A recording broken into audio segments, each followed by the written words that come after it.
Welcome to episode 74 of Checkpoint Chat. We're back. Jesus. Back in black. I'm not wearing black, but after the longest break in the world. It was like 1 week.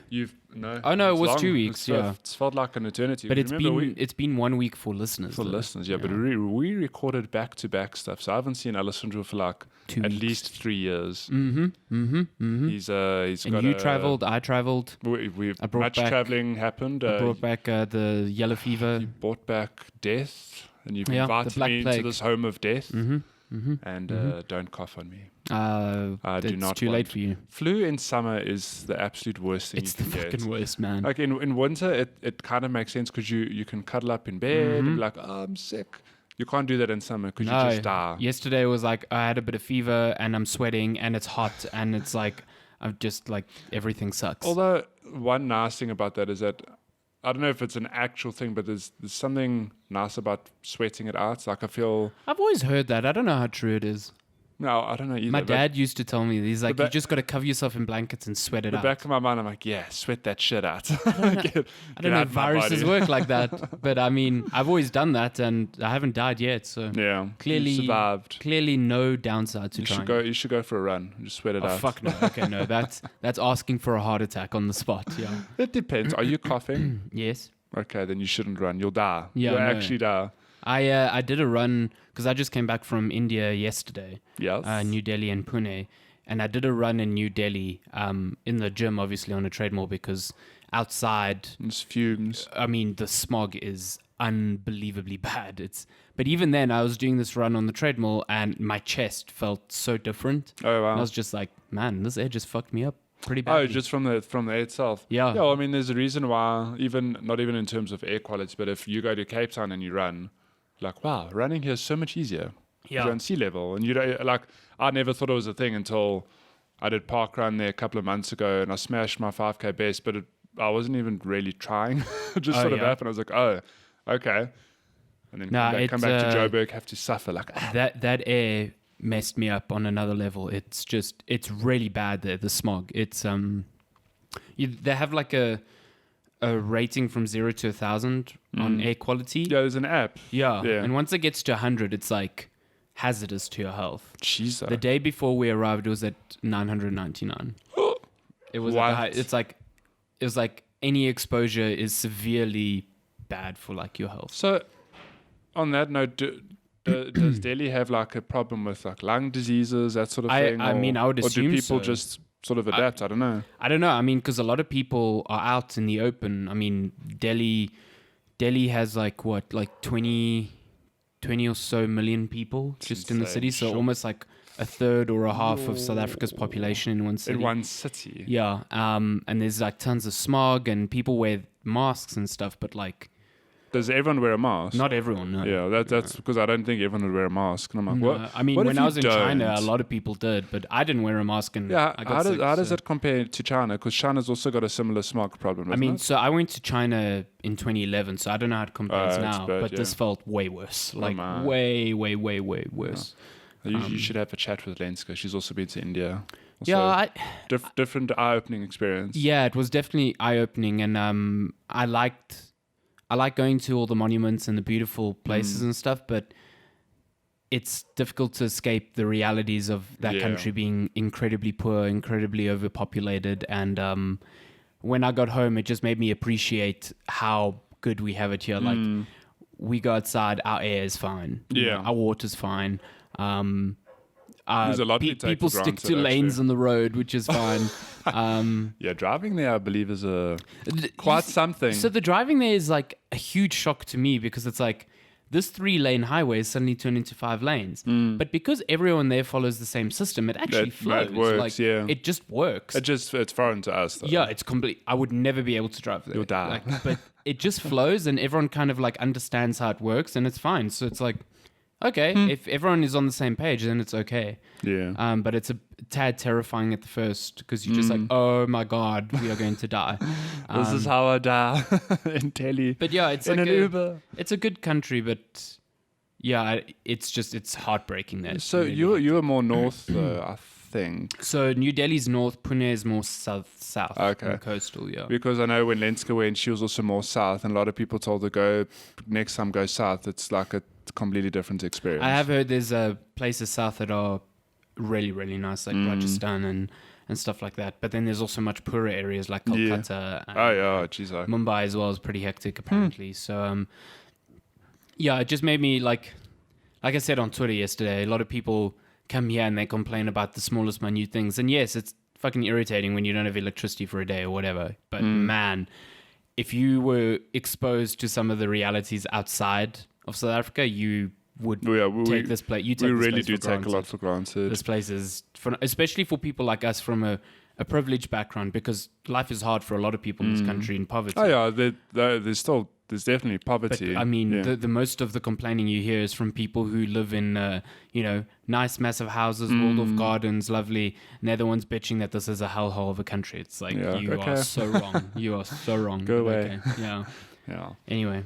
But yeah, I had fantastic food there. Yeah, very good food. Again, Lenska said food, 10 out of 10, really good. Oh my goodness, I had dal curry, which is like, so I thought dal was lentils, but it's apparently not. It's similar. Huh? It's like a split legume. Okay. Very, very good. And the best paneer I've ever had in my life, like unbelievable. Now I'm hungry. I was speaking to a guy who works there, who lives there, and he was like, being a vegetarian in India is like dead easy. Yeah, it's super easy. Like, being vegan is almost impossible because there's just dairy and so many things.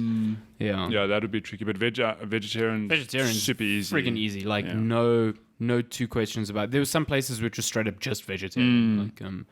And I do think you get like. I find that their food isn't like overly spicy. Like it's got the right amount of heat, but then a lot of flavor. Whereas it's very flavorsome. Indian food here, you sometimes it's just like, oh, this is just hot. It's just hot, yeah.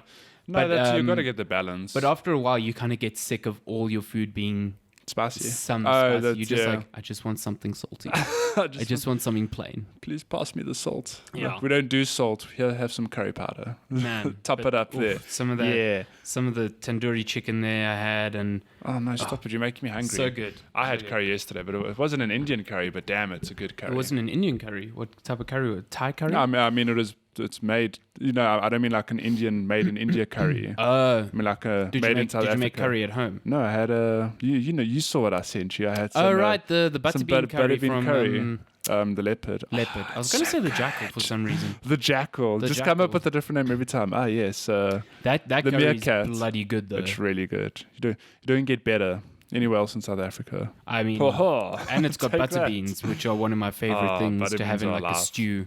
So yeah, pretty good. Yeah. We've been playing games because we've been away for so much of games. Yeah, we took the 2 weeks off where like all the big games came out. Yeah, there's a bit of a problem because now we have a mountain ahead of us with a certain game we'll get to eventually. But what have you been dabbling with briefly? So I've been playing on and off a little bit of Call of Duty, that Modern Warfare thing. That Modern Warfare, yeah, just that game. That Modern Warfare reboot thing with Captain Price, who smokes a lot of cigars. Price. Yeah. Realistically, if you were a soldier or a marine or whatever. Could you smoke a cigar on a mission? Would you? No. Probably not. I think it's pretty bad for his cardio. Like if he's running after people, it's pretty terrible. Stop. Yeah, exactly. It's like, why didn't you get your target? Man, I smoked 2 packs of cigarettes that day. Just short of breath. Yeah, just short of breath. He was a healthy man. But yeah. So Modern Warfare. It's so firstly, it's a reboot, inverted commas, of the original Modern Warfare. Call of Duty 4 technically. Reboot in the sense that, hey, it's Modern Warfare, but it's also, and it's got Captain Price, but it's like a completely different story. Yeah, completely different story. New types of enemies. Enemies that come from a fictional country and are not religiously motivated, so they sidestep 2 issues with one stone there. I'll put that on a shirt. Yeah. But otherwise listen, I haven't finished the campaign. I've played a handful of missions, and you pop between a couple of characters just like the other Modern Warfare. Okay. And so far the missions, they're fun, but they also feel incredibly short. Oh, yeah? Like a lot of them just feel like 10 10 to maybe 5 to 10 minutes long. Damn. Some of them, it's just like when I'm finally getting in the groove, it's like, oh, you're done. And like, you're going to the next one. So it's like weirdly paced, I find, just because of that. But some of them are really fun already. Like there's one very early on, which is like takes place in Piccadilly Circus in London. Oh, that's cool. And it's quite hectic because it's just like civilians running around everywhere, and it's like a terrorist attack. Oh, and, geez, it's a bit like far more raw than I think Call of Duty has ever been in the past. And directly after that, there's like a very slow assault on a residential building in London to try and catch the perpetrators of this attack. And it's like all night vision, and it's very close quarters. It's very like stealthy. Yeah, very just raw and real. It looks like the sort of things you'd see on like a body cam from an actual operation. It's pretty hectic, yeah. And those are the parts where I think the Call of Duty, the new engine that they've got for this, because they got a new engine finally, and it looks absolutely beautiful. I think that's where it does it a good service, because it brings these moments like to life. The engine's very realistic, incredibly realistic. It's like it's absolutely gorgeous, the game. And I'm playing it on PC, but it runs very, very smoothly, because it has this crazy number of options that you can tweak, and advanced options I've never seen on PC games before. So I can get it running like silky smooth no matter what I do. And then obviously it's got the ray tracing support, RTX, which is it's sexy. Do you just look at your screen and just bawl your eyes out? Man, I've never reflections on your web. Never seen anything more beautiful in my life. It's pretty for a war-based game. It looks pretty good. Yeah, like this is so hectic, but damn, it's beautiful. Yeah, exactly. It's like I should not be enjoying this as much as I am. But why am I eating popcorn while I watch? Yeah, it's good. It's pretty heavy-handed in its themes. Like you can kind of tell what's going on. It's like, hey, the good guys are sick of playing by the rules, so they're going dark. Oh no, going off the grid. Never seen that premise before. Yeah, exactly. So it's a bit like, okay, yeah. The agency told them no, but they said yes, make us. It's there's some real heavy-handed dialogue in there, and Captain Price is pretty much at the forefront of that. But I have read that there are some interesting themes that are explored, especially to do with like chemical warfare and stuff. I haven't really got there yet. Yeah, maybe it's saved for the end or yeah. So I'm enjoying it. I really like the missions where you're playing with like a ragtag group of rebels in this fictional country. Those feel like really fun missions. Okay. I really like those. They're also a bit longer, but they feel a bit more explosive and dynamic. And I just finished one where I was assaulting like an enemy base, and I was using what looked like paper planes with like drone parts attached to them, but carrying C4. So I'm like throwing these fucking planes in the air and controlling them. And like, do you sit and fold them yourself? Like, I mean, that would be pretty cool. It'd be pretty cool. It's like a mini game. Like, hey, fold your paper plane with C4. That actually reminds me. There was a Kickstarter I saw a while ago, where you basically it's for a little motor or something, and their thing is you can put on any paper plane, doesn't matter, it'll balance it out, it'll make it fly. What? Something like that. I'll have to look it up. Yeah, very interesting. It's like doesn't matter how badly made your plane is, this engine will correct and make that's pretty completely cool. Like remote control, which is very cool. So you can actually give it I think you can actually I think you can actually control it with your smartphone. So like you badly fold the paper plane to throw it, or I don't think you throw it, I think you can just take it off or something, and then it just balances itself that it will fly. It doesn't matter how shit your folding abilities designer saw this Kickstarter. He's like, what if this, but C4? With C4, you can just fold explosive planes. Exactly. Nice. I don't know what paper they're using to hold C4 up, but step 1, you need paper. Step 2, you need C4, and that's it. Step 3, know how to handle C4. Yeah. Step 4, profit. Profit. Step 4, price. Captain Price. So yeah, Modern Warfare is cool. I haven't really played the co-op or the multiplayer because, quite honestly, I have no real. I'll try the multiplayer. Yeah, the co-op I have no real desire to try. But the multiplayer, I enjoyed Black Ops 4 multiplayer, which everyone seemed to hate. So I don't know. I think people liked it, and then I don't know what happened. Maybe they introduced microtransactions. Yeah. Okay. To be fair, I played it for like a month, and then I was like, I'm done. During the hype, it was Black Ops 4, and then something went wrong. Okay, yeah, I didn't stick with it for a whole year, so I can't speak to that. But when I was playing for about a month, I was fucking digging the hell out of that game. Loving life. Yeah, it's good. It's probably a return to form, I think, for the campaigns. Yeah. But then again, I haven't played a Call of Duty campaign since. Sure. It's been a... Well, last year's Call of Duty didn't have a campaign. I didn't play... so it didn't have that. I still haven't played Infinite Warfare. I never played World War 2. Was it Advanced? You and I played the same one. We played Advanced Warfare. That one was fucking That was awesome. cool. I enjoyed that was it, Kevin Spacey. Kevin Spacey. But that game as a whole, I thought was really fun. I really enjoyed it. I never played Black Ops 3 because that was that weird co-op thing. Before Advanced Warfare, the last Black Ops I played was probably Black Ops 2. Which was a good game. Or Black Ops 1 even, I don't know. So yeah, I think I haven't played a Call of Duty campaign since Advanced Warfare. Damn. Which is a long time. But I started playing the Modern Warfare Remaster one pretty recently. Oh, yeah? And, it holds up. It's pretty fun. Yeah. It's a good COD. I like that Chernobyl mission. I mean, everyone... all gillied up. Yeah. Really, really good mission. Apparently there's a mission similar to that in this. Oh. Because of course there is, yeah. Damn right. It's a reboot. They have to go back to their roots. The one thing I'm disappointed about is, do you remember in Modern Warfare, you start off in like the training camp and you do that little like... there's none of that. No, it just asks you for your difficulty. I'm like, oh guys, you missed an opportunity here. Yeah. Because, man, I'd spend like an hour just running. It was the same in Titanfall 2. Yeah. Man, I ran... Which is funny because Vince Zampella did both of these games. Oh, really? He did Call of Duty 4 and he did... You see his little touch probably. Yeah. Well, it's maybe his influence. That's interesting. Yeah, in Titanfall 2, I could not get the hard times, man. No, it's hardcore. I was playing on PS4 and... the controller doesn't lend itself to that. No, I don't consider myself a PC snob, but in that instant, I was like, I would be much faster with the keyboard and mouse. Because there's some points where you're running up a wall and you got to flip backwards to like see it. It didn't work. I think I actually did play it on PC, and I found myself doing a lot quicker on PC. So good game. Yeah, good game. Yeah, that Titanfall 2, what a game. Speaking of Titanfall 2, I did finish it. Yeah, good. It's good. How's that smart pistol part? I remember you telling me like there's another part in the game where. You said something like in Titanfall 1, it got a lot of flack, and you thought it wasn't going to come back in Titanfall 2. Oh, man. When that pistol just pops up, I was just like, oh, God. And that whole section is just like a power trip because it's like, you can't die here. Yeah, I'm like, do I have infinite clips? Yeah, like, what's going on? Going. It is so much fun, that part. That is a phenomenal game. I've told everyone, I'm like, I missed it. Don't be me. Play it. Yeah, it's such a good game, and it's so cheap now. You can get it like. I think I picked it up on sale at the time for like $50 or something. Yeah, it's such a good game. Titanfall 3 needs to be a thing after.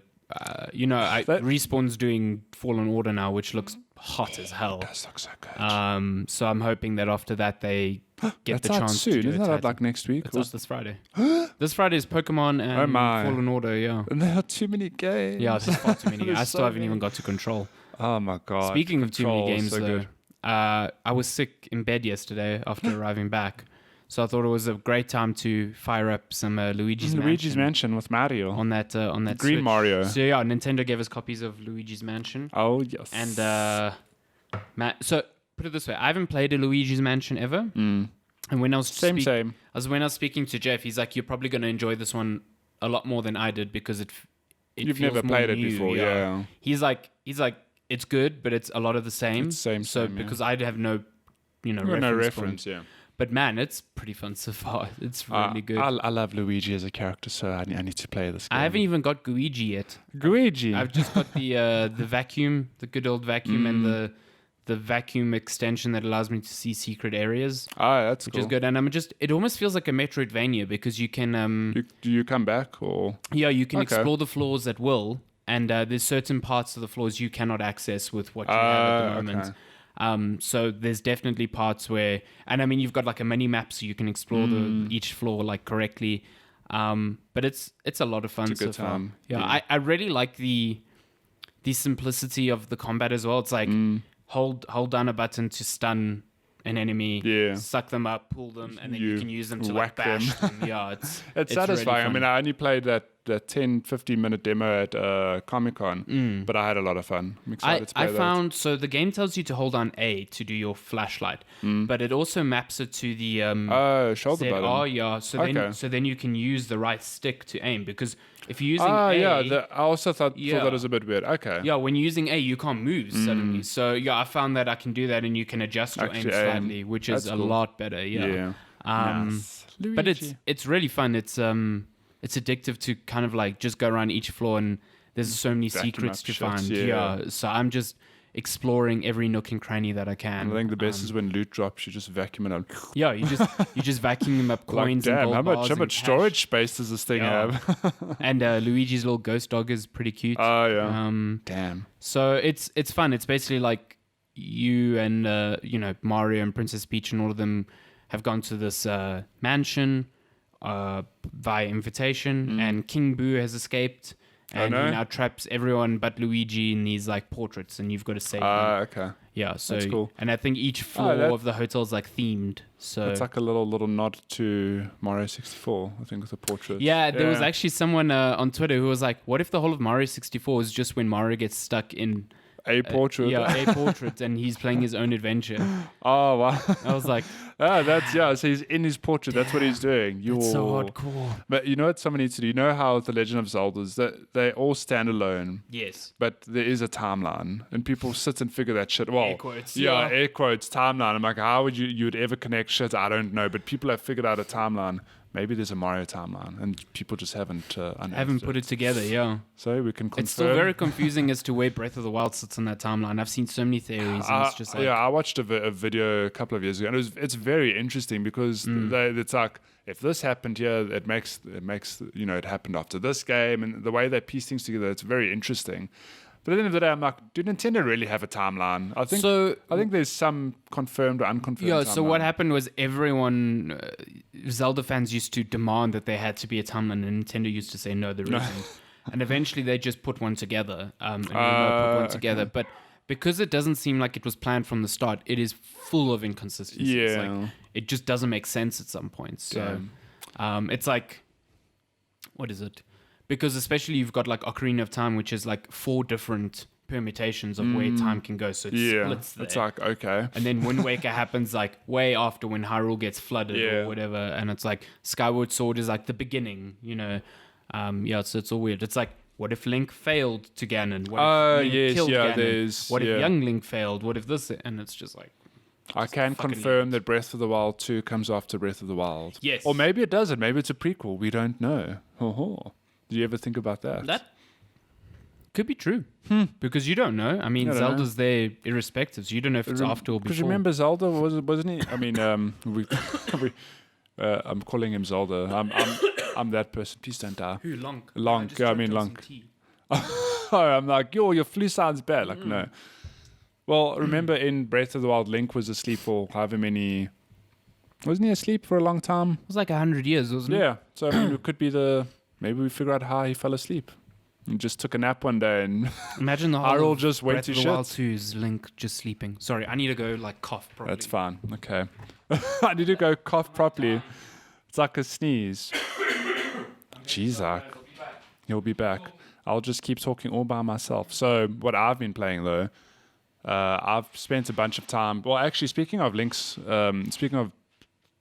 Legend of Zelda, I finished Link's Awakening this week, which is really good. You said you've been playing it, but you've been a bit frustrated with Link's Awakening. A little bit, yeah. It's up to you. It's vague as fuck, that game. Oh my Do you ever God. go pick up those phones? Be like, hello, Yeah, what I need to all the time. That thing is the same. Where'd I go? Yeah, I mean, I imagine the original game didn't have that. Apparently it did.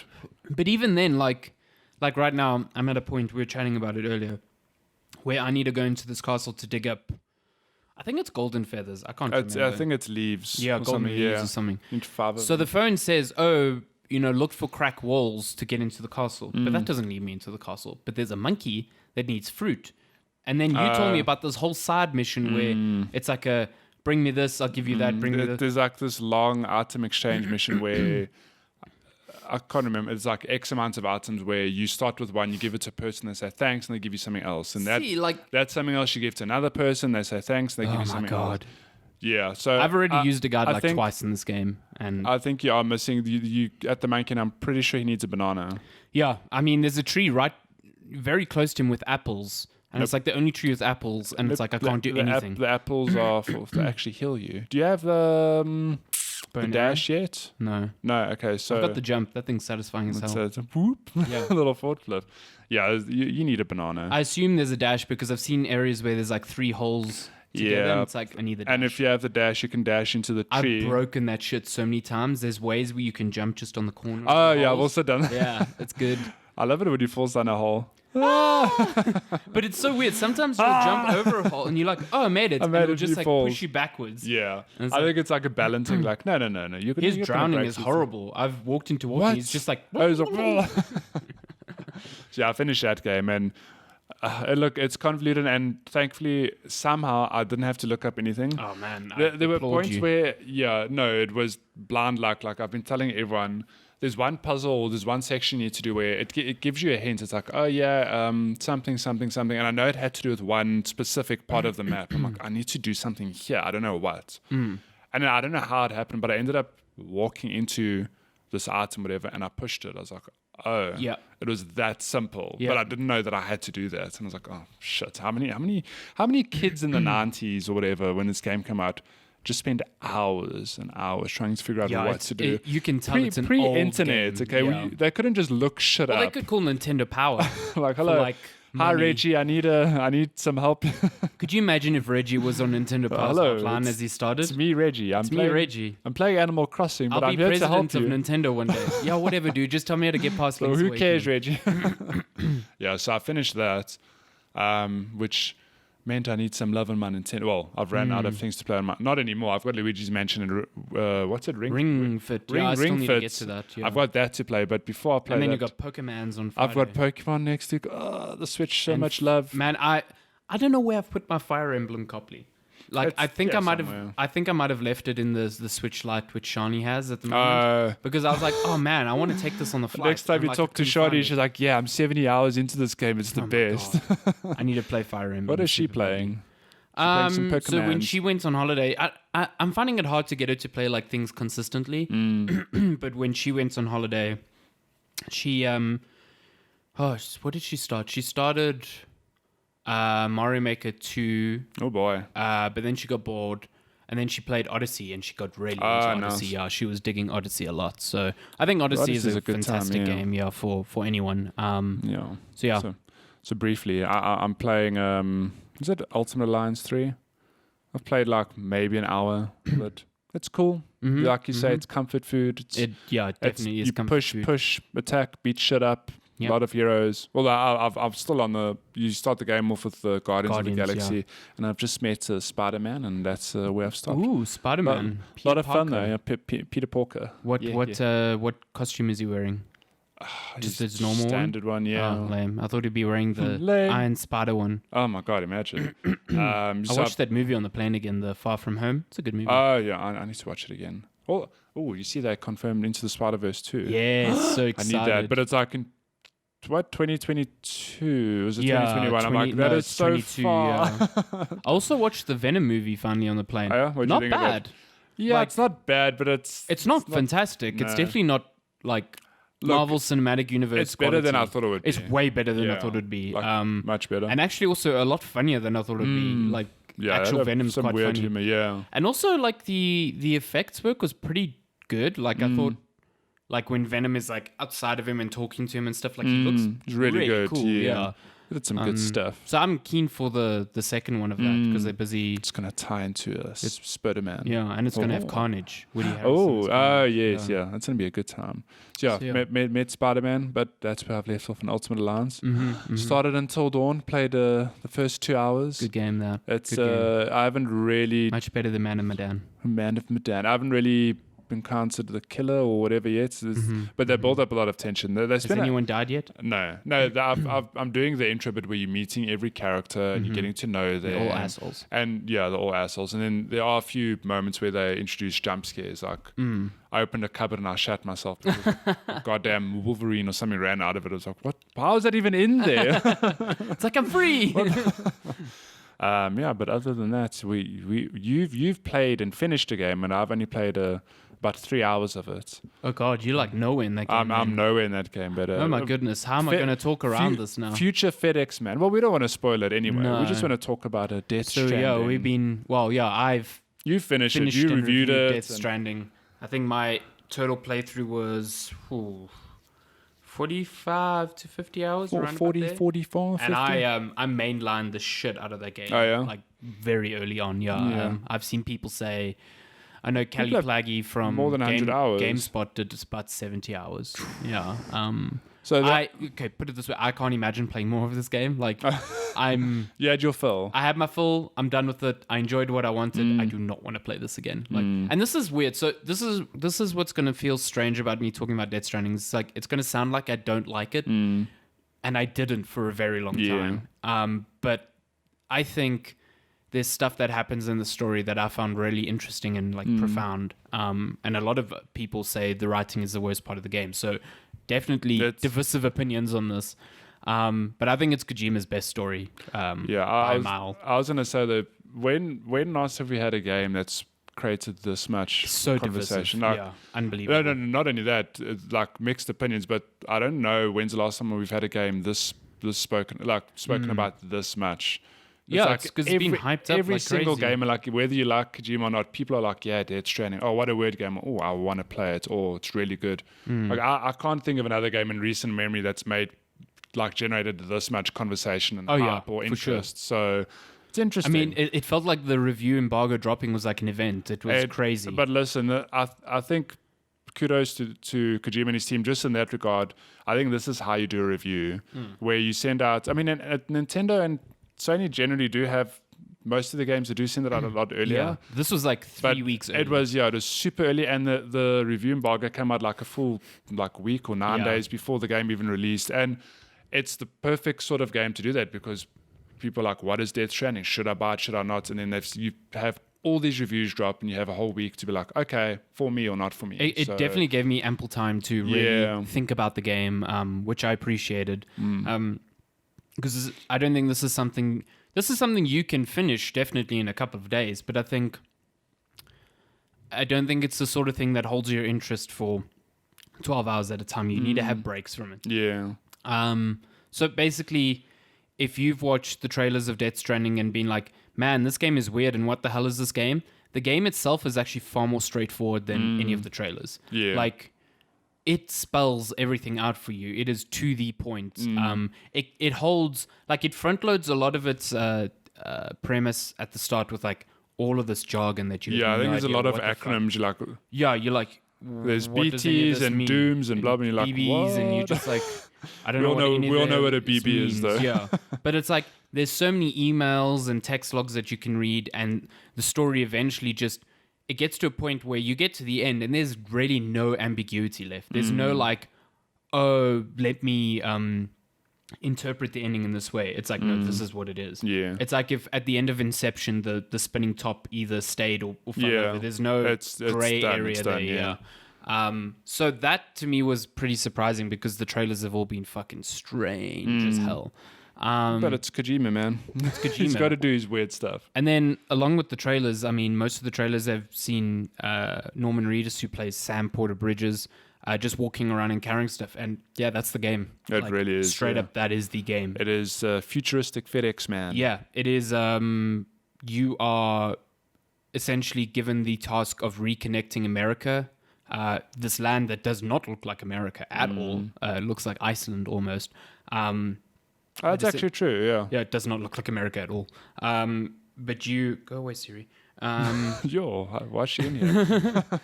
So you're basically traveling from the East Coast to the West Coast, and you're tying up facilities during that route into knots. And essentially you're expanding this thing called a chiral network. They lean into the word strand and the theme so heavily. They lean over the top. The metaphors extremely heavily. Yeah, but even the names, it's like Sam Porter Bridges. And what's the company? Well, he's a porter and he works for Bridges. Yeah, for Bridges. Sorry, I'm like, okay. It's obviously about making connections with strands. The names are ridiculous. Yeah, but like you say, but it's like you say, you work. basically walking across America trying to connect it to a network with knots. It's like, wow. And even all the centers, like the city is called Central Knot City. Yeah. You're just like, okay, I get it. I fucking get it. Like, I get it. Just sidebar, the characters are, I think the main cast are awesome. They're really cool. I think their names are ridiculous, but probably my favorite two are, there's a lot of favorites actually, but Guillermo del Toro's Dead Man, who isn't voiced by him, but Oh, really? no, it's not voiced by him. Okay, so just his likeness. Hartman. I wasn't sure. Hartman, who is a director, I forget his name now. It's not voiced by him, and Guillermo del Toro is not voiced by him either. Interesting. They just took their likeness. Okay. And I think it's the same for Lindsay Wagner as well, who plays Emile. Okay. Not Emile, Amelie. Yeah. Amelie. So yeah, Dead Man is really, really cool, and I really love Heartman. Like, I'm not going to spoil it because you only really get to interact with him properly near the end of the game, but he has an incredible story. Nice. And I think it's all these character moments that I think are really good. Well, the way the game's broken out, isn't every chapter focusing on like a specific character? Yeah, sort of. Like you get you get repetition, and the first 3 or 4 chapters really make you think that each chapter is going to be super long, but it eventually becomes each chapter is very short. Yeah. Okay. I've seen tips around. I think Kotaku ran an article saying get to the end of chapter 3 as fast as you can. I could not recommend that enough as well. Okay. Because the first 3 chapters take place on one part of the map, and then you get transported to a much bigger part of the map. Okay. Which is sort of like where the game actually starts opening up. Because before then, you have no access to vehicles. You have no access to things like prosthetics that help you carry more weight. You have no access to there's no combat because there's no mules. So like the game really opens up when you get to this new area. So don't like spend 15 hours in this first area. You're just going to burn yourself out like crazy. Damn. So I haven't really spoken about the actual game. So I was going to say, if someone doesn't know what Death Stranding is... So you're basically walking between these distribution centers, and the world is being decimated by what they call the Death Stranding. And what it is like this... The world of the dead and the living kind of like combined. And people have come to understand what happens when you die. Yeah. That's all I'm going to say. That has like completely blown up scientific discoveries and revelations, and the discovery of this chemical called chiralium, which has helped them build this network called the chiral network. Think of it as like 3D printing and the internet put into one system. So you're traveling to these distribution centers to connect them to this chiral network so that they can print their 3D own print stuff, supplies and share designs with everyone else, and basically connect the world that has been fragmented by this devastating event. Yeah. And you are special because you are one of the only people who can navigate this land that is filled with mules who are former porters like yourself, who have been driven mad by They've been driven mad by making deliveries and the introduction of autonomy. So like, like automated deliveries have driven them crazy. And now they're addicted to stealing cargo. It's weird. I don't know. But you've got them who will try to steal your cargo constantly, and then you've got BTs or what are they called? Beach things. That's what it stands for. BTs, beach something. Yeah, beach things. So they're basically specters from the dead world, and if they make contact with a dead person on Earth, they cause something called a void out, which is basically like a nuclear explosion. Yeah. So that's why everyone kind of like holds themselves up in these shelters, so that they aren't exposed to this thing and create like cataclysmic events. Yeah. Whereas Sam, he's got this ability called Doom, so he can sense BTs and can kind of like circumvent navigate around them. But essentially you're getting to a distribution center. They're saying, hey, we need you to deliver these things to this distribution center. Go there. And you just ferry yourself. It's one long fetch quest. You are ferrying yourself from one thing when you say it's a delivery simulator, it really is. It really is. It's about taking things from one area to the next, but also about planning your routes, because the mountains and stuff make just navigating really difficult. Like walking around is all about keeping balance. because you can create this like leaning tower of Pisa like on your back. It's ridiculous. But then firstly, you move slower, you expend more stamina, and you are more prone to falling over. So if you hit a rock, you'll have to like hold L2 or R2 to rebalance yourself, or hold them down indefinitely and walk slower and always balance yourself. You've got to make sure that when you cross rivers, if the water's too deep, it doesn't like sweep you away. When it rains, the rain is weird because it's called Timefall. So it accelerates time, so it can damage your cargo. And then you've got to avoid BTs on your route. You've got to like get over snowy mountains or like very wet ravines, and they all affect how you walk and move. And that in the first 10 hours can be incredibly frustrating. Yeah. Because you have absolutely no aids to help you. It's literally just you marching around. It's you, and because it's just you are constantly always falling over. So you're always walking very slowly. One of the first missions is you currying a corpse to an incinerator. And there's only a few parts in the game where you have to curry either a corpse or a live person, but they are different cargo because they sway around, and I was ready to fucking throw my controller through the wall. Well, I had a different experience because I've only played the opening hours of the game, and that first mission you have to carry a corpse to the incinerator. Jesus. I had no issue with it, but I remember messaging you or something, and you're like, I hated it so much. I hated it. I was like, if the game is all this, I'm done. But then you and I were playing differently because I was just like, well, why don't you just hold Alt and R2 because you balance so slowly, and you walk? But I'm like, yeah, but you don't fall over. And that incinerator is so far away. That's true. It's super far away. Did I fall over though? No. Man, I fell over. You? And then it's so funny because at the end I was graded on my damage to the corpse. Like, how did you measure this?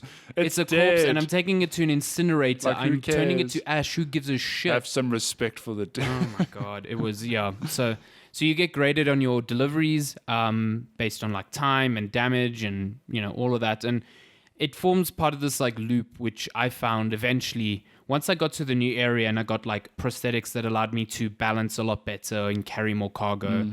I was able to construct vehicles to get around terrain. I was able to contribute resources to like a growing network of highways. So yeah, this is the other part of this game. It has this asynchronous multiplayer mode, which I think is the coolest part of the game. It's awesome. So you're playing with other people, always online, but you never see them. Yeah. But you see their effect on the world. So if someone thought, okay, I'm going to place down a ladder over this ravine because it's easier to walk across, then it will sometimes be in your world, and you'll be able to walk across there. And when you walk across there, you leave a like for them. Now, likes aren't like this currency that you expend or use. It's pretty much just like Twitter. It just gives you a nice, happy feeling inside. Yeah, exactly. And you get likes from completing deliveries, or if you create a structure that a lot of people use, you'll see it because you'll log in back into the game. It's like, you receive 40,000 likes from this thing. You're like, holy shit.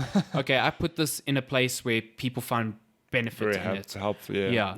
I think one of my favorite parts was later on in the game, you're in this very mountainous area and you get access to these zip lines.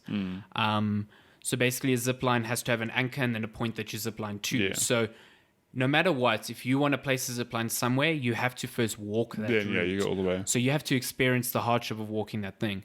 But eventually I got to this place where there was a network of like 7-8 zip lines, and there were like gaps in between. So I added like 3 or 4 anchor points to make getting around the mountain range even so easier. easy. Yeah. And like people have been using it because I've been seeing likes coming in. And what was weird was that there was Heather Alexandra who wrote the review for Kotaku, a very good review. It's a brilliant review. It's really long, but she's like really good. What a good review. She spoke about the exact same thing in the exact same place. So I'm like, we must have contributed to the same thing. Yeah. And that's so cool. That's I think very it's cool, such a... There is no way for you to like troll someone online in this game. It's all about cooperation and like seeing like, oh, I don't want to walk up that mountain.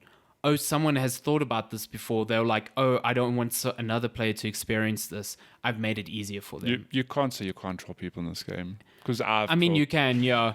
You can lead them into places that are dead ends. That's true. In the first opening area, I put a ladder up to there's some like ledge, and then I put a ladder up to that ledge, and I put a ladder up to another ledge, and then I put a don't pee sign up there. Oh wow. I'm Don't that pee guy. from the ledge. Don't pee. So I haven't played the game for like 2 weeks now. I'm dying to go back and be like, did anyone actually go up there and like leave me a like? Well, one nice thing is that you can't leave dislikes. Yeah, it's only So likes, it's always like positive sentiment. It's so always positive people will reinforcement, probably be mad like, oh man, I can't believe this guy put this up here. I'm going to leave a like. It's cool though because it also doesn't make the game easier because the first time you visit a distribution center, you're disconnected from the chiral network, so you don't see other player creations. It's only once you connect it and work around that area that you see everything. Besides gear, I said I left a don't pee sign. Did you pee there though? No. What I want to say is that you can leave a whole lot of like pre-made messages or signs.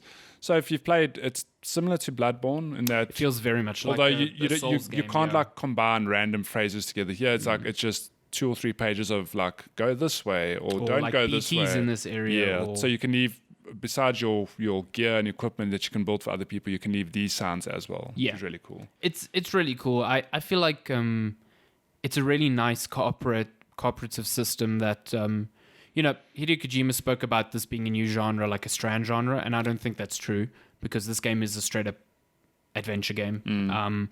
But I think this online system is really unique. That's our message is saying like I hate to admit it, but I kind of get what he means when he says it's a new genre. I totally get it. I agree with you. It's not groundbreaking. Like it's still a third person. Like the game itself is a third person action game. Like that's what it is. But this part of it where you work cooperatively without seeing other people. That's something I've never seen that in another game before. Yeah, I mean, the Souls game have this to a degree, but this is on a whole new level. But there you can leave messages, and if you want help, you have to ring a bell to get people to help you. This is your walk, like, oh shit, how do I get across this river? Oh, like someone's left a ladder there. And then, like you said, you can be like, but maybe I can make it better. I can add to the system. How do I add to the system? And then, like, a lot of people have been saying, they spend a lot of time like helping to build highways and stuff. Yeah, I did that a lot. I actually spent a good few hours. There's a highway network through the whole of the second area of map, like the whole way. But you've got to contribute like a lot of resources to these nodes that then build the highway. So when I arrived at the area, there was no highway. So I spent a good few hours like building it because I was like, while I'm on the highway, my vehicles don't lose battery and it's just easy to get across the terrain. Yeah. So then eventually I stopped because the requirements started getting very high. And I came back 2 hours later and the network was just extended even more. Yeah. It was like, it's phenomenal. That's cool. That's me. I'm like, that's never been done before. That's this new inverted comma, like Kojima sounds up his own ass. Like, it's a new genre called Strand. And people are like, what is this guy? I mean, I get what he means. And it helps because like at the end of the game, you have to make a really long trek back. Oh, yeah. And man, that highway, I was just on the highway. I was like, thank God I built this thing. This thing's great. Thank you, random internet citizens. Yeah. And so, like sometimes you'll be in an area and you'll be like, shit, because all your prosthetics and your vehicles, they work off electricity. So, and they drain. Yeah. And like, you'll be like heading towards this place. You're like, fuck, I'm running out of battery. I didn't bring a little like thing to build a generator. I really need, and you turn a corner and there's a generator. You're like, oh, someone knew.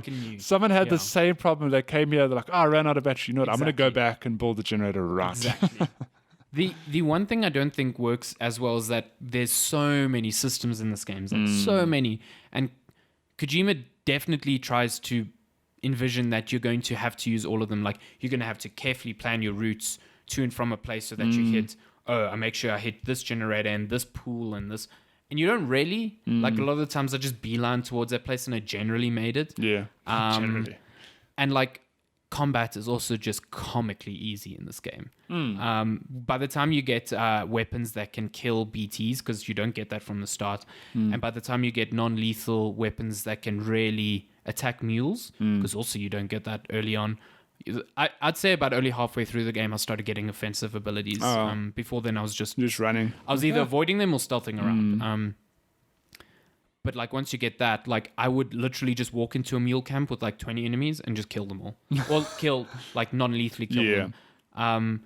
And I would just always craft enough grenades with my blood so that if I was in a BT area I could just kill them all. Now you have to explain that. Why are you crafting grenades with your blood? That's a story thing. It's you craft when Norman Reedus takes a pee or a poo, he makes grenades out of that. Nice. Yep. Also, his canteen converts water into Monster Energy. Yeah. This is the game. The Monster Energy product placements in this game is everywhere. Ridiculous. It's so I love ridiculous. it. When you're in your base camp, you can just pan around. There's a desk full of Monster. And then you also if you choose to get Norman Reedus to take a poo, you see adverts for his bike show on AMC. It's like huh? Why? I don't understand why there was this decision to be made to make this a desolate area, but hey, somehow there's still Monster Energy everywhere, and we're getting adverts for TV show. It feels incompatible and weird, and I don't know if I like it that much, but it's there. Listen, it made them money. Monster were like, here you go. Yeah, please. Yeah. Take our cash, man. But I like this game. It took about 15 hours for me to start liking this game. It's definitely one of those things where, like you say, it's a slow burn, but by the end of it, you're like, damn, that was a good experience. It was a good experience. I can't really say that a lot of this game was fun, but a lot of this game had ideas that I absolutely adored. Like this asynchronous multiplayer was so clever. Yeah. And I loved contributing to that, and I loved the feeling it gave me. Yeah, but even that grind. I mean, I haven't played the game, so having just read your review, chatted to you, and read other reviews, including Heather's, I think she said the game is a grind. It's incredibly difficult and frustrating, but you get a feeling from it that you're contributing to this greater network, and that's where the satisfaction comes from. Which is incredible, because that's exactly what the story is trying to convey. It's like you are trying to rebuild this network of people to connect people, and somehow it's translated in the gameplay, and that's what I respect so much. It works. But you need to be aware that this is not a Metal Gear Solid. No. The combat is not the draw. The combat is actually one of the weakest parts of the game, and you don't do it that often. You are definitely going to be walking a lot, listening to really good music. The music. And so holding L2 and R2 to balance a lot, and it is frustrating as hell. But I think that the narrative payoff by the end of it is worth phenomenal. it. Yeah. So I think that's where people divide. A lot of people go, this game is frustrating, and also the narrative is bullshit. Yeah. And then I understand why you're like, well, this game is just a failure. Yeah. Well, I'll leave you with this. If you like Kojima, for the most part, I think you'll probably end up enjoying it. If you enjoy, if you enjoy Kojima and his weird cinematic stuff, you definitely have to. Yeah. Because look, when I started playing the game, I think the first evening I was playing, and then Lenska's like, I'm gonna go to bed now. I'm like, cool. I'm just gonna watch the cinematic, then I'm coming to bed as well. Half an hour later, just short of half an hour later, I was still watching this damn cinematic. I'm like, it's Kojima. Of course, you need to buckle in for the ending, because you need a good 4 hours. Really? Yeah. Oh, shit. There's a good 4 hours where you do not want to stop. The game even has the audacity to show you the credits twice. It's fucking ridiculous. Of course, it's so ridiculous.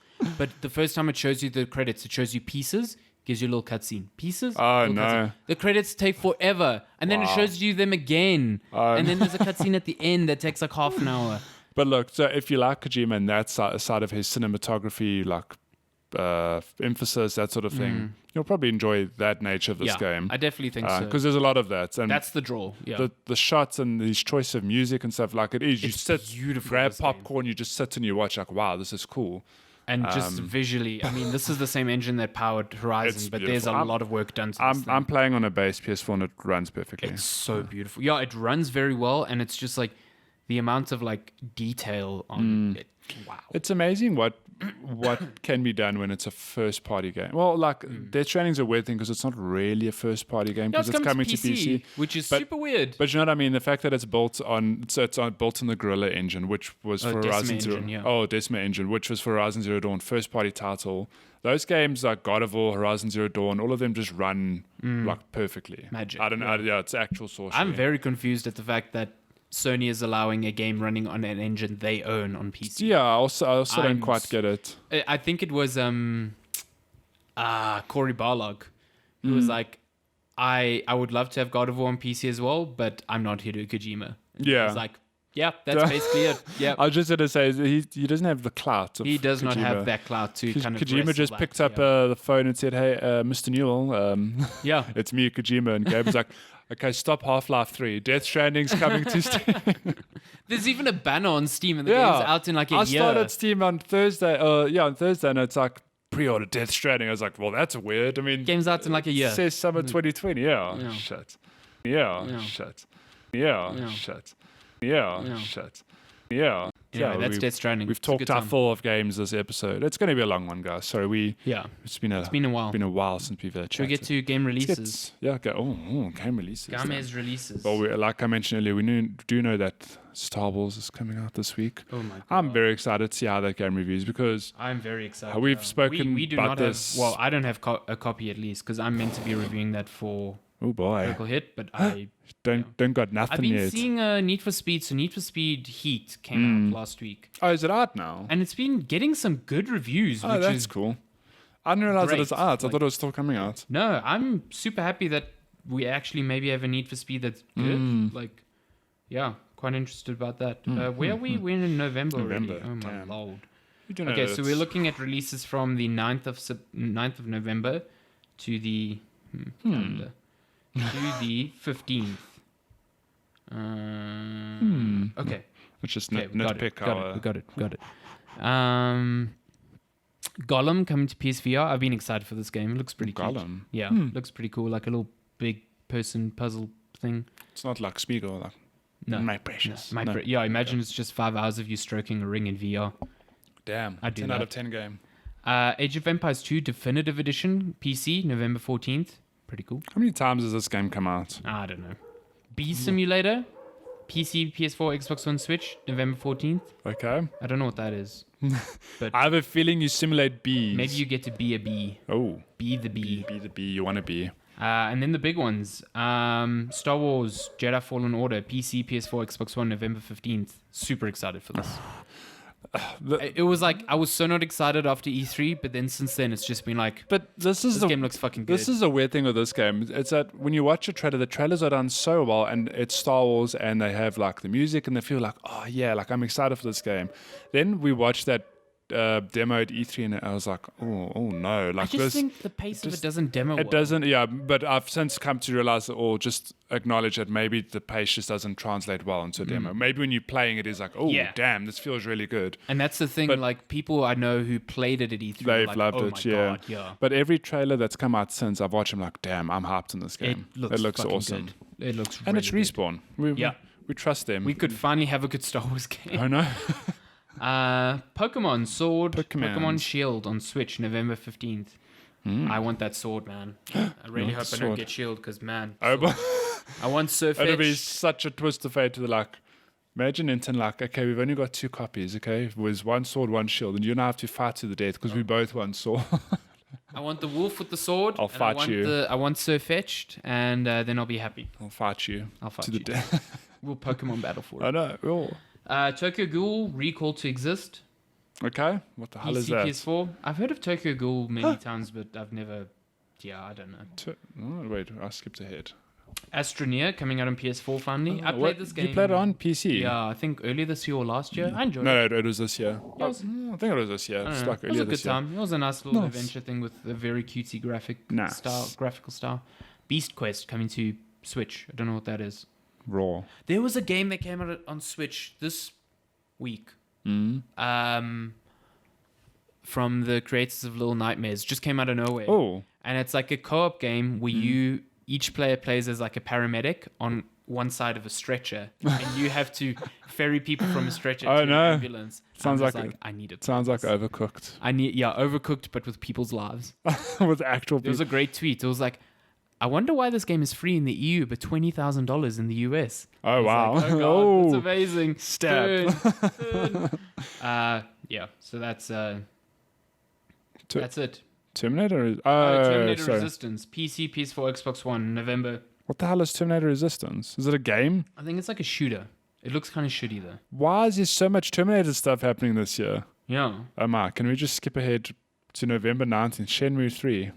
Wow. Shenmue 3 is actually coming Oh, out. and And Stadia. Google Stadia. Damn. And Tourist. Oh my Wait, God, Bubble I'm Bobble messing 4? with- Yes. Ooh, damn. Yes. Okay, so stop. Can't look any further. More It's Bubble really- Bubble. I'm too super much shit excited coming for more out. Bubble Bubble.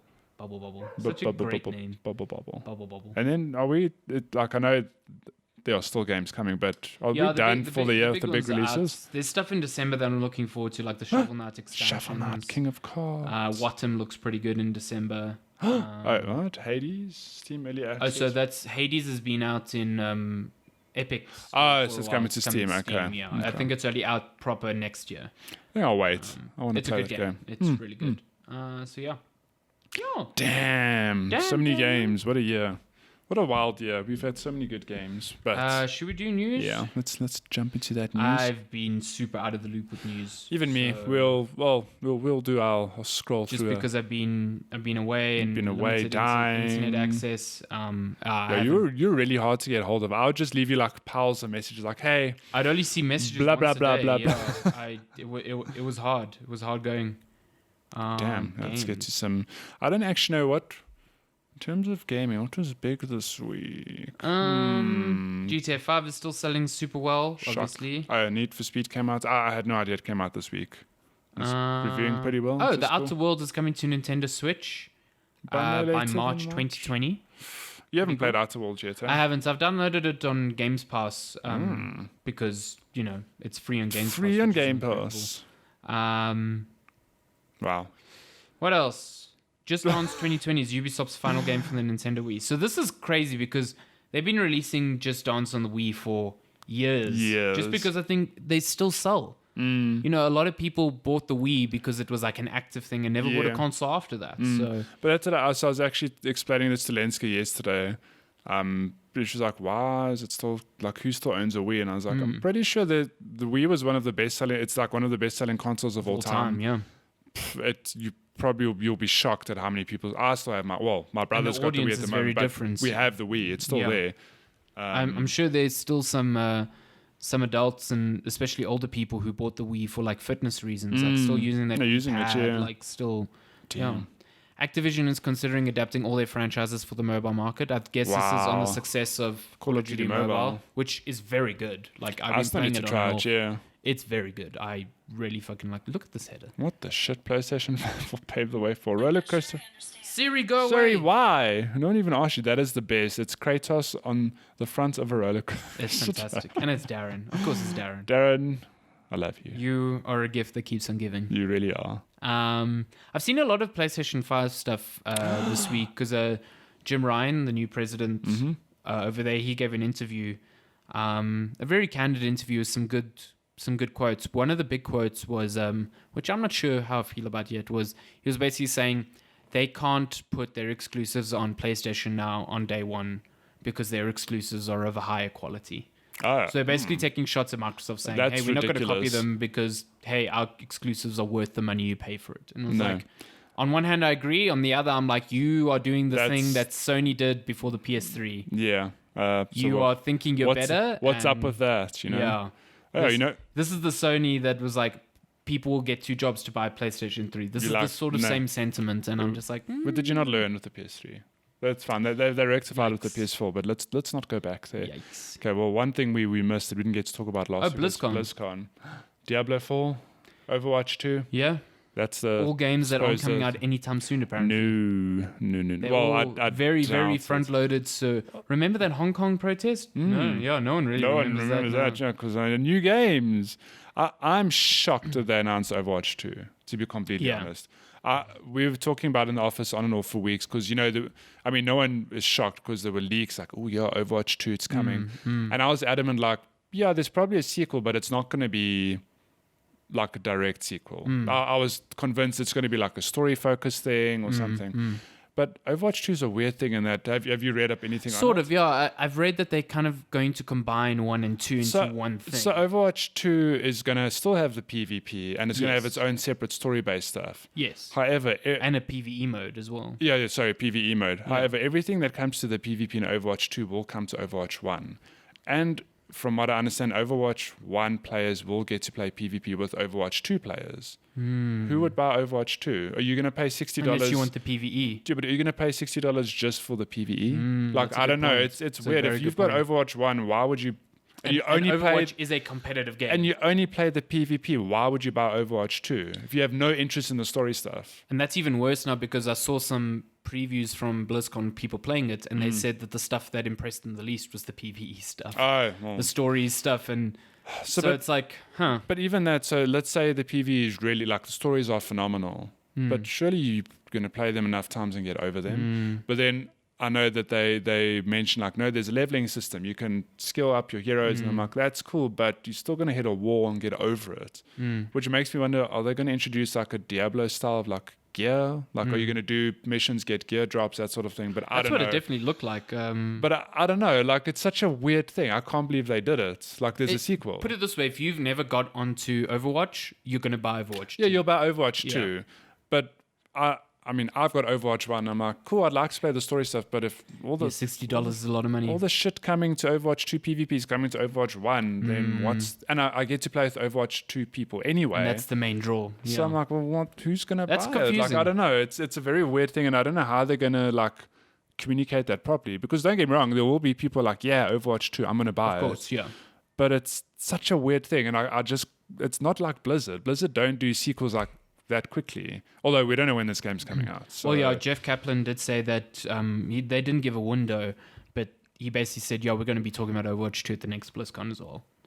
So it won't come out before then. Yeah. And Diablo, I know Diablo 4 was revealed and was even playable at BlizzCon, but they say that thing is like years away. Did you watch that intro? Man, that really went back dark, eh? Gothic. So this is so funny because I was in Cape Town last weekend for my sister's 40th, and my brother was staying with us at Leinster's place. Him and his wife Daniela, and here's the funny thing: BlizzCon was happening. I was just about to climb onto a plane to Cape Town. I was like, no, like I can't watch any of these trailers. I don't have data. So my brother arrived the next day. He had watched the Diablo 4 launch trailer. He's like, that thing was hectic. I had to skip through some of it because it was like real hectic. Yeah, it's fucking hectic. And at the back of my mind, I was like, yeah, but Diablo 3, like, I get the source material. It's like you fighting like the, God of Hell sort of thing, whatever. And it's like heavy material, but it was almost cartoony in how it was handled. And I watched the Diablo 4 trailer like the day later. I was like, damn, that was hectic. Yeah, they went to the like other side of the... super dark. Yeah, I honestly didn't expect it to be that dark. It's a direct, like, because people complained that Diablo 3 was too colorful and whatever. I thought it would look nice. I liked it. So. No, look, the actual cinematic shit, like, Blizzard should just make movies. They really should. But I was like, damn, that is some hardcore dark Diablo. You want Gothic? We've fucking they've got it. With a capital G. And it's funny because, like, I know Blizzard's not like a family... Like, they are family friendly in that they've got World of Warcraft and Overwatch, and they're not really violent games. But I was just like, damn, Blizzard, like, that's some hectic stuff. Sure.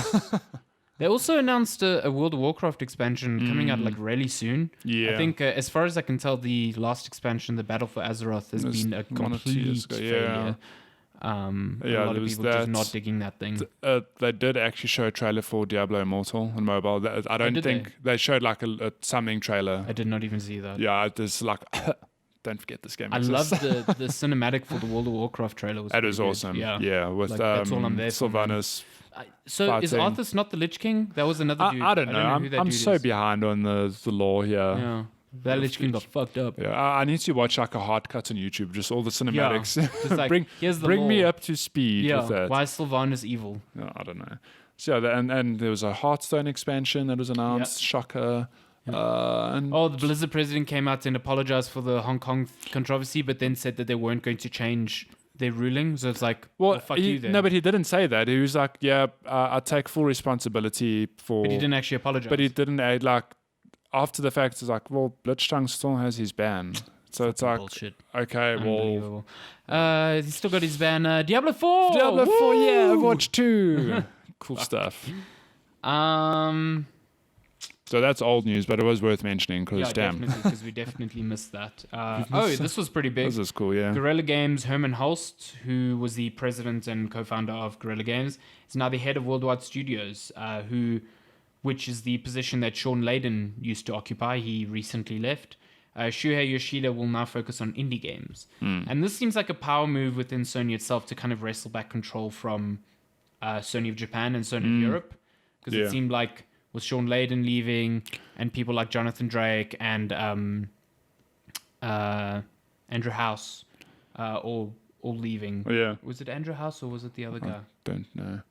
Why did Sean Layden leave? Did we ever get an official statement? No, or was it like a weird I think it's a case of like, hey, we're gearing up for a new generation. So you're either in it for the long haul of a new generation or you make a change now. And I think that's primarily what we see. Because the reason I asked on the way over here, actually, coincidentally enough, I was listening to the Kind of Funny podcast, but like an episode from 3 weeks ago, and Greg on the show mentioned, like he looked at his Twitter, like, oh, PlayStation just tweeted that Sean Layden's leaving. Yeah, it was very like unceremonious. And he was saying, like, in all these years covering PlayStation, like normally there's like a press release or something. It's very, and like Sean Layden hadn't tweeted, so he's like, what happened? Like, yeah, was there it was just kind of like bad or it was weird. so I was weird because that was like a few weeks ago, and I just wondered, like I heard that this morning. It's like, oh, like I wasn't aware it was a weird. So like I don't know, has there been any update on that? No, not that I've seen. It doesn't seem like there was any like. Well, there hasn't been any reports of like public bad thing, blood or yeah. anything. But it's like new generation coming out in a year. This is when you start making your moves. Like this is your team for the next year. That's why Jim Ryan has got a new position. So all of that. Yeah. I think it was Andrew House or Mark Cerny that left. Mark Cerny. I think no it was idea. Andrew House. The roof and that is happened on fire. like last year as well. Damn, Daniel. Yeah, PlayStation boss Andrew House leaves. Yeah, so that happened last year. No, 2017. Damn. Sorry, that happened ages ago. Yeah, and he was at PlayStation for like 27 years. So shit. Yeah, it's them gearing up for the new team that will take PlayStation 5 forward. Next year is only 2 months away. Not even. It's crazy. Here we go. 2020, new gen of consoles. Ninja has a comic book. What? Where he's an actual ninja. I'm shocked. So that's cool, I guess. Just 1.74% of PC players have adopted 4K. You know why? Because 4K is expensive as 4K is expensive shit. And you still can't... PC players love running at high refresh rates. Yeah. So you still can't run your games at 144 hertz at, 4K. So I understand that, really. Hitman 3 is well underway. Yes. Yeah, so the last big content push for Hitman 2 is coming now, and Hitman 3 is well underway according to developers IO Interactive. Damn. I don't know if there was anything big this week. Yeah, I can't think of anything like new Pokemon big. trailer. Yeah, Doom and Quake. Red Dead Redemption 2 launched on PC with a few troubles, but apparently it's pretty as hell. It's pretty, and apparently a lot of people are using mods to skip the intro, which is far too fucking long. That's amazing. Yeah. The power of mods. I think that's it. That's it. Yeah. Okay. Oh yeah. Lastly, job listings suggest Guerrilla Games are currently developing Horizon Zero Dawn 2. They are 100% developing. I would be shocked if that game is not positioned. That's an announcement. It's going to be announced with PS5 and then launched with PS5. Yeah, I think it's going to be a launch title. So. Yeah. Damn, Daniel. Cool. Okay. Shall we get to them questions? Questions. If you want to send us a question, you can tweet us at Checkpoint Chat on Twitter. You can email us, checkpointchatpodcast@gmail.com. Or you can message us on Facebook, facebook.com/checkpointchat. Yeah, we have so much of questions. Tweets. We have tweets. We are up on Instagram getting questions. Okay. All right, we have Instagram as well, Checkpoint Chat on Instagram. Yeah, I've checked our email. I didn't see anything there. Okay, let's start with, damn, this is a hell of a, so it's from Linford. Linford. But I love the Twitter names, at Linford. 22713338. That is very specific. Nice. We know your birthday now. What, is that a birthday? No, I don't know. Definitely not. They ask, how are your views on ecchi anime games like Senran Kagura? Okay, so you looked this up. Tell me what this is. We looked this up before the show, and I'm going to be honest, I've never heard of them in my life. Anime. It's anime. Never played them. It looks like a series from Funimation, or at least localized by Funimation. So I don't know. I can't really express a view because I've never played it before. But is he saying itchy or icky? Is it like ECCHR? Itchy? Is it itchy like? I thought you were saying like icky, like it's a porn game or something like that. I don't know. Or what about itchy? Itchy. I don't know. I have no itchy view on reminds me of Goro Akechi from Persona 5. Is that it? That's most contribution only, I have to this question. Your only touch point. Yeah. I don't know. Maybe. Goro Akechi, good guy. You let us know, Linford. Are you a big fan of these games, and should we be playing them? Because honestly, I've never. Let us know if we're missing out. Cool. Next question. I do like the anime games. You like your anime. You weep. Yeah. Next question from Yashar Moore. Oh, I like Yashar. I've met him a couple of times. Good dude. Oh, yes. He says, if you could have one YouTuber as a guest on your podcast, who would you pick? I I have two I would actually pick. Okay, go. I've spoken about him a bunch of times. Video Game Donkey. Oh yes, yeah. He's got a very specific kind of humor that I just really love. I think it'd be interesting to have just to talk shit with. And there's another dude who John Michael introduced. Well, actually, John Michael is responsible for introducing me to both of these YouTubers. There's another one called Critical. Do you ever remember? Like months ago, I shared a slap bet video. Not a slap bet, like a world slapping championship video. No. Okay. No. So this dude, all his YouTube content is basically him like playing games and commenting on stuff. Okay. Like he'll watch other YouTube videos and just talk about it while he's watching it. And he's very funny. Like he's very good at just saying and commentating on stuff while it happens. He just has very funny things that he says. And I think he would be very interesting to talk to as well. Okay. Sure, those are my two. You got any? Not sure, actually. I don't watch a bunch of YouTube, to be honest. I think the guy I would love to chat about, just because I think he's super knowledgeable about PC hardware, is Linus from Linus Tech Tips. Oh, yeah? Yeah. He's, I love that channel. Like, I go there every day to watch PC hardware stuff and just weird tech stuff. So, yeah, I would love to just have like an hour to chat to him about stuff. Yeah, that's about it. I think I don't watch a bunch of YouTube, and the people I do, I'd like, me. Oh, I suppose take him or leave him. It'd be cool to have Grant Hans here. Yeah, well, if Grant is ever up from, we've got to give him a yellow microphone. Yeah, yellow microphone. This is like a nice yellow cover. Yeah, this is a that weird. Would match our brand. It actually would. Yeah, we should put him on the face of our. Checkpoint Shade featuring Grant Hans. A question from an alternate reality. We often talk about John Michael. We've just received a question from Michael John. Oh my God! The twin brother. Alter ego. Also at Michael 5352268. Damn, these are some long numbered usernames. Damn. Says, if you could force a YouTuber to do a non-stop live stream for charity playing Death Stranding till all endings are achieved, who would it be?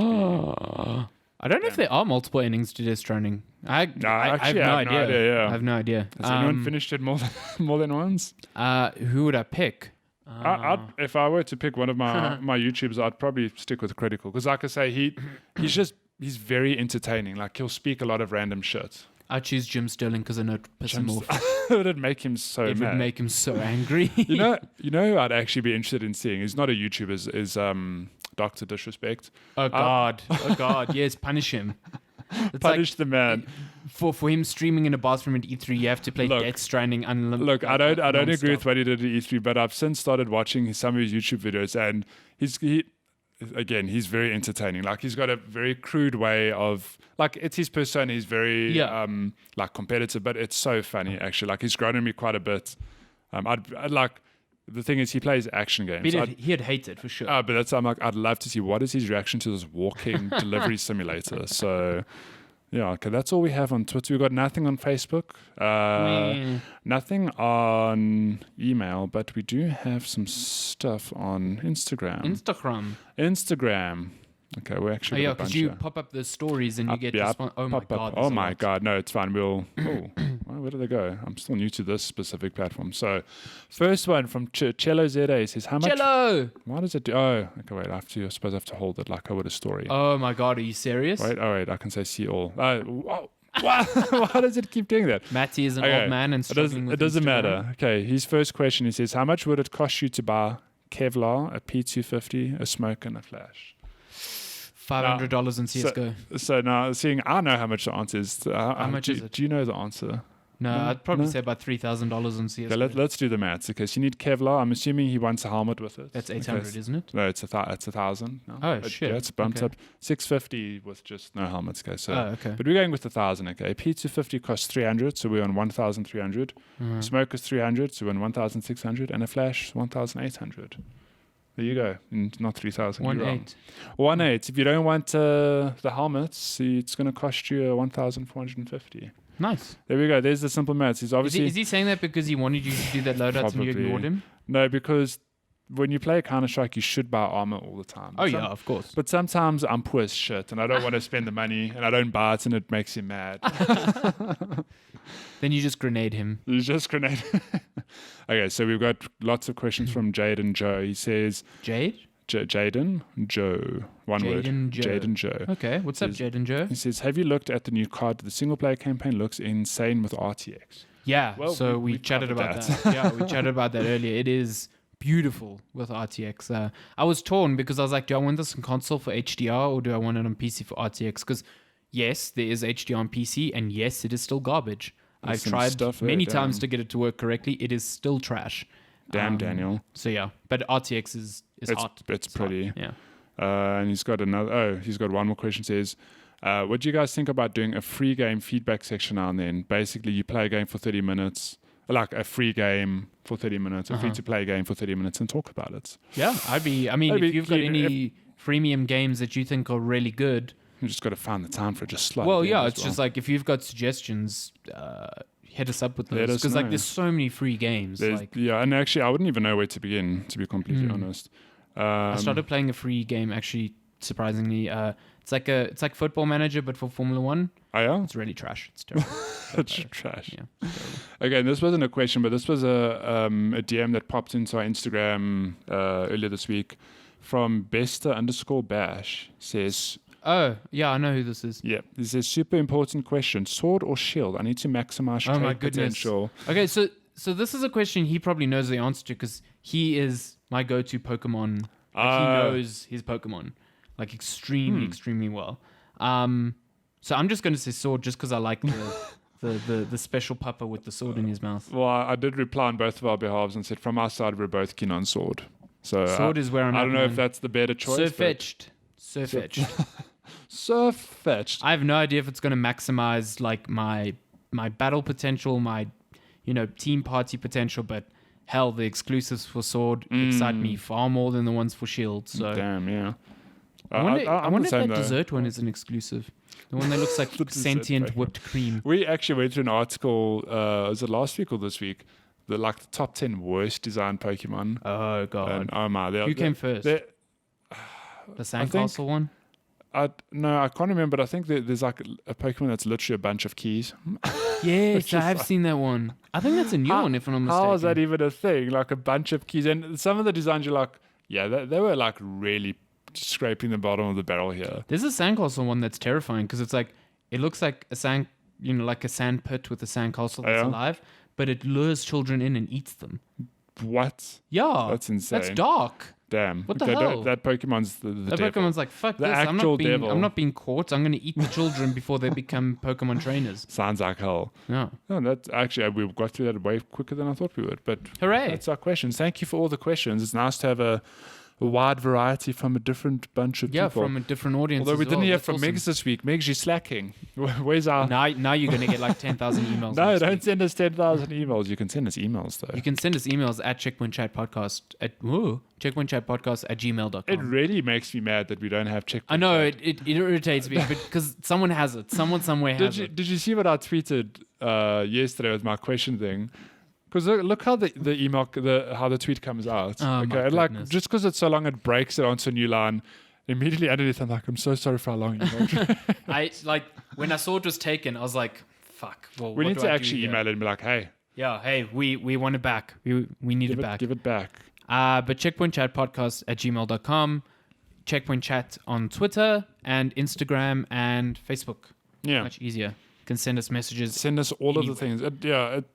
You send us. You don't have to wait for my question tweet. Pop us a message like, what's his name, Bester? No. Yeah. He just popped a message in earlier this week, and I was like, cool, I'll read it on air. I like the Instagram stories you put with questions. That helps a lot. It's good. Yeah, it's just there. It's chop. Nice. Send some quick questions. I like it.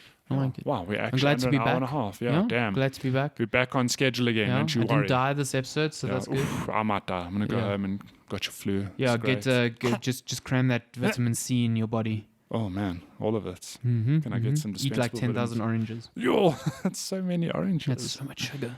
Yeah, I'll die. Yeah. I'll die either way.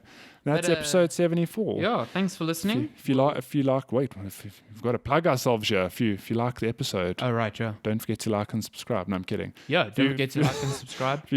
Whether you like the episode or not, feel free to leave us a review on your platform of choice if it allows it. I know Apple Podcast does. I think Google Yeah, Podcast I think they do. does. I think Spotify allows you to thumbs up it. Give as us well. a thumbs up, a rating, a review. Mhm, It helps mhm. us reach more people. We'd Also, like to reach more people. We've got a competition going on. Yes, if you like, or if you think you're on the market to play some future FedEx delivery man, or what did you call it? Baby hiking? No, you had a name for it, but it's like baby hiking simulator. No, Yeah. but baby in a bottle simulator. Baby in a bottle simulator. Yes.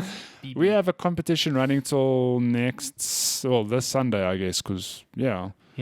so the next week. Check on our social platforms. There are links in all the relevant places. Instagram, link is in the bio. Twitter, links in the description. Oh, link is in the actual And tweet very itself. important, only open to South Africans. Only We open cannot South ship it Africans, internationally. Very sorry. Sorry to tell you. Yeah. But yeah, that's it. We're done.